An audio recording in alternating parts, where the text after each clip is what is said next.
Yeah. That one moment could be the one that changes the world. And if nothing else, it changes theirs. And then we are doing God's work. I had a guy there come up to me and he goes, I think I had my turning point right now with you.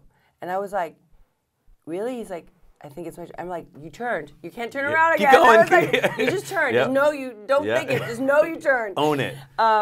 You know, it's so true what you say about like that. Like, if you really dissect it, I mean, if you want to get like a little, I mean, if we have these conversations anyways, but so really any kind of reaction that anyone's even getting, if say it's just you and I and we're having a conversation and then you say something that I don't really like and then I start raising my voice, I'm not really raising my voice at you. I'm raising my voice from childhood stuff that I didn't like. It really has nothing to do about you. And so like the great gift is normally I can be like, that's not about me. He's doing that or she's acting out. Has nothing, I don't even know them. That's not about me.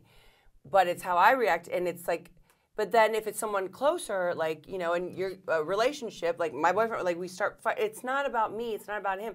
This has nothing to do with us. But how do we not take that personal? So how do you, and you go underneath and you start uncovering, discovering, and discarding, and it's all childhood. Mm-hmm. It's all that, like, we weren't heard, we were in pain, I didn't like, you know, that's why I see a lot of kids, like, acting out because they want, you know, their cigarette or this and that. It's like, because you were never heard. Well, and it's also, I mean, we don't have time to go into it, but there's a number of ways to approach that and growing up that part of you, because really it's a part of you that made a decision about life based on resources that you had at that time. So, if, you know, between 3 and 5, you made certain decisions about life just because something happened, you had the resources, the experience, the wisdom of a 3 to 5-year-old. You made a decision about life, what life meant in that context, based all your decisions after that on that, and then someone brings up a point over here that violates that whole structure that survived, that worked for you, that was successful, that was appropriate for a 3-year-old or a 5-year-old, but we still run the same pattern because it's ingrained because we built it on that foundation. Preach. Seriously, preach. It's so good. It's so good. It's so true. And then they didn't get the coping skills.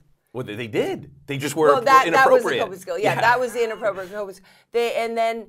And then they have, if they have the gene, and then exposed, and then they're like, ugh. And so then they're hooked, and then they're committing crimes. Then they're the bad people because they're an addict. No, they're not addicts. They're human beings. They're human beings. People. You know? We gotta break that. I mean, we are breaking that stigma.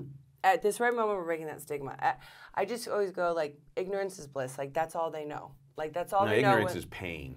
Ignorance is, yeah, it is. Ignorance it's only temporary bliss. Ignorance is the I agree. The same thing as, you know, getting high. So in the moment, you're ignorant of all the other stuff. You could ignore all the stressors, but then it's like swiping an emotional credit card. Then it comes back, and you're no longer ignorant. Now you have a new level of gnosis, of knowledge that, like, oh no, now I've just made a worse situation because of my ignorant time. And the more we ignore things, you know, it's like, well, I'll give you a great example. I'm sure you know people who maybe have a situation and they ignore it. And they pretend it didn't happen.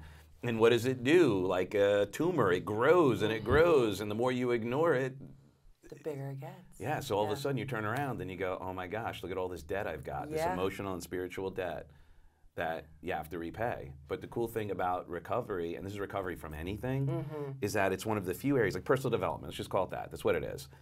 It's personal and spiritual growth is that when you do the work, you're actually not only investing in yourself, you're repaying that old debt at the same time. So true. And it's such I mean, that investment is priceless.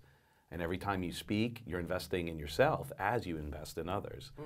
And you're giving back that gift because you're also, I mean, it transcends because you're giving people permission to celebrate their journey. And that's why it's so important that we all do share our story.